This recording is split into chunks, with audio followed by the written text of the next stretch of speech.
Fine. So it is time, speed and distance. First of all, we will be going for basic relation between distance, speed and time. तो एक basic equation हम लोगों के पास होती है,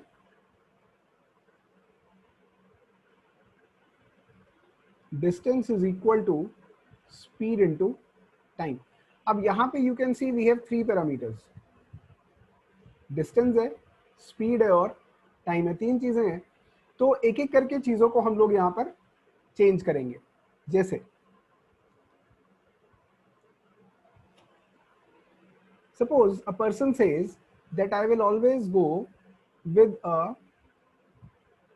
constant speed of say 10 kilometres per our. एक बंदा कहता है कि मैं 10 किलोमीटर्स पर आवर के कांस्टेंट स्पीड से चलूंगा. I will not change my speed under any good circumstances. Now suppose if he goes for 2 hours, तो वो जो डिस्टेंस कवर करेगा वो होगा 2 multiplied by 10, that is 20 kilometres. If he goes for से 4 आवर्स, तो जो डिस्टेंस वो कवर करेगा वो डिस्टेंस होगा 4 multiplied by 10, that is 40 kilometres. अब यदि वो 3 आवर्स ट्रैवल करेगा तो जो डिस्टेंस वो कवर करेगा d3, that will be 3 multiplied by 10 because my speed is 10 and now time is 3. तो 3 और 10 को आप मल्टीप्लाई करोगे तो ये 30 किलोमीटर्स आ जाएगा. अब आप यहाँ पे एक चीज नोटिस करो, when I am increasing the time मेरा यहाँ पे डिस्टेंस इंक्रीज हुआ, and when I am decreasing the time तो यहाँ पे मेरा डिस्टेंस डिक्रीज हो गया. सो जो डिस्टेंस है वो टाइम के साथ चल रहा है. When your time goes up your distance goes up as well. When your time goes down your distance goes down as well. So you can see both these quantities, distance and time, they are moving in same direction. So when two quantities move in same direction, we can say distance varies directly as time. Distance और time का variation direct है, क्योंकि जब time बढ़ा तो distance भी बढ़ गया और जब time कम हुआ तो distance भी कम हो गया. So I can say distance varies directly as time. दोनों same direction में चल रहे हैं. ठीक है. अब यहाँ पे आप एक चीज देखो, say if I ask to find out ratio of d1 and d2, तो d1 और d2 का रेशियो मुझे यहाँ पे क्या मिलता है? It is 20/40, that is equal to 1/2. Similarly, if I ask you to find out t1/t2, so t1/t2 is 2/4, which is again nothing but 1/2. So you can see one thing कि ये दोनों चीजें इक्वल हैं. So I can say d1/d2 is equal to t1/t2.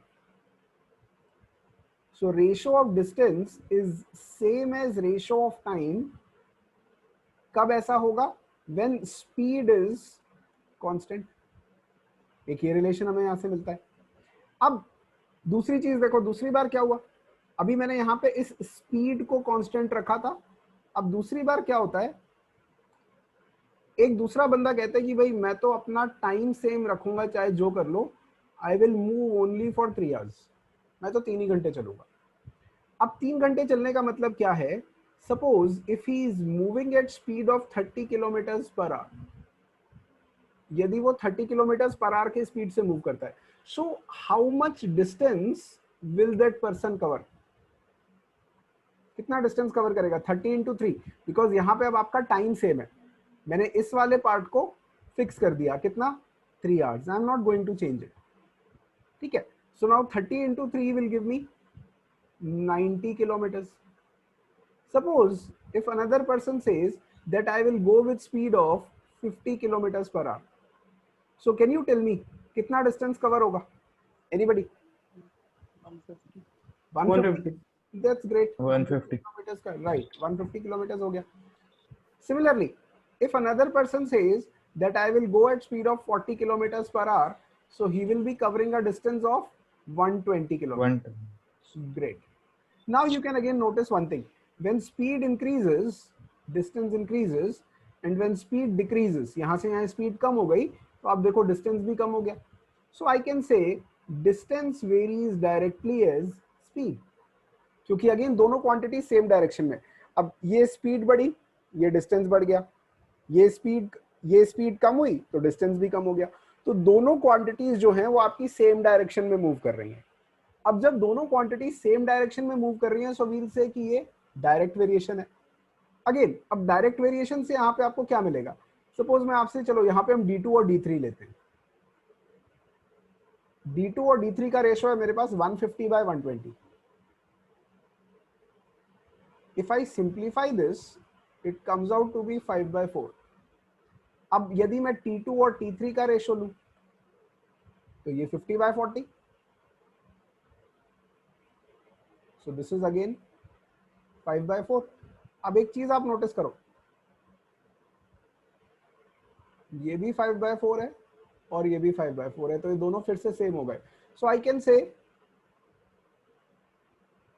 D2/D3 is same as T2/T3 under the condition, नहीं यहाँ पर speed S2/S3 S2/S3 है, sorry S2/S3 है, ठीक है। तो ये S2/S3 under the condition that time is constant. तो यहाँ पे टाइम कांस्टेंट था, तो अब जब टाइम कांस्टेंट है तो जो डिस्टेंस का रेशो है वो स्पीड के रेशो के इक्वल हो जाएगा, ठीक है।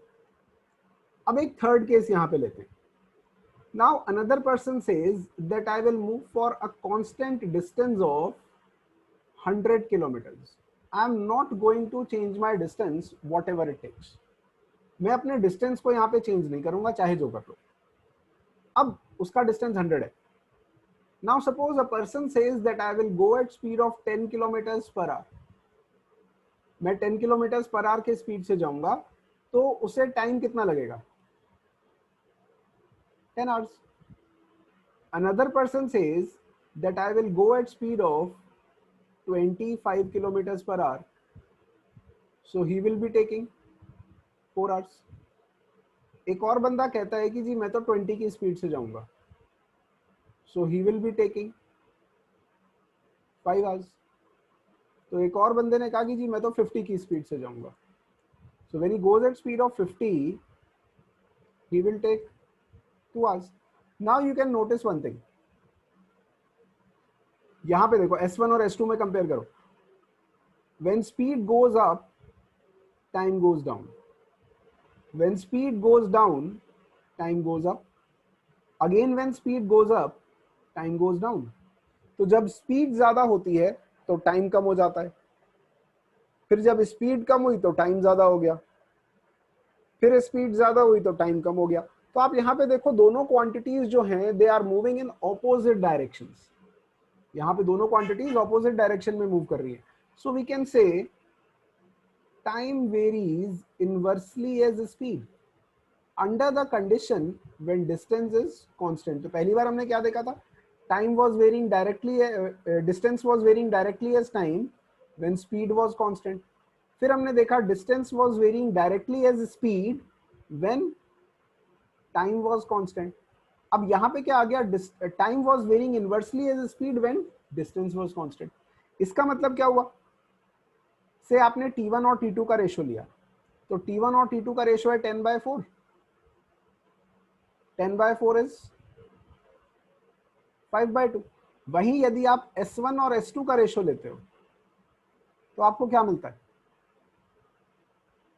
10/25 यानी कि 2/5। सो मैं यहां से क्या कंक्लूजन निकाल सकता हूं? T1/T2 is equal to S2/S1. Are these three relations clear? मैंने एक एक करके तीनों पैरामीटर्स को कांस्टेंट लेके यहाँ पे ये चीज कैलकुलेट करी है। अब आप बताइए इसमें कोई चीज किसी को नहीं समझ में आई? So just tell me. Any problem, anyone? Please ask.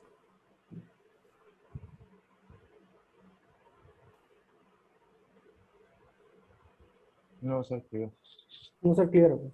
Clear है? Okay. May I know who is this Aditi's phone?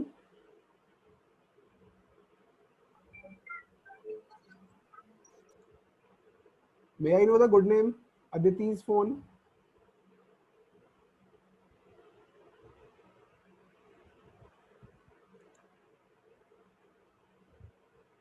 Friend, यदि नाम आपका ठीक नहीं रहेगा मैं क्लास में नहीं रखूंगा. काइंडली रीनेम योरसेल्फ और I will not admit you in the class.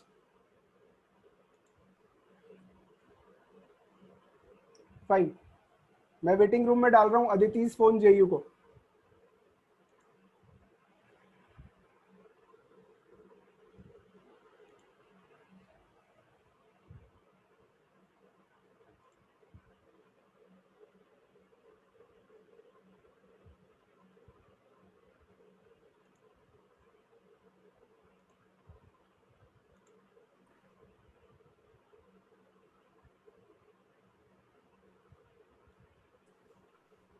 हाँ जी, Aditi's phone JU, can you hear me?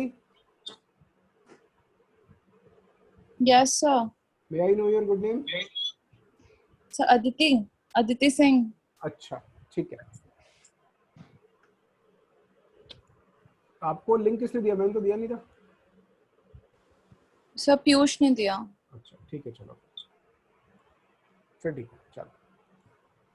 Okay, is that clear till this place? Anyone, any doubt?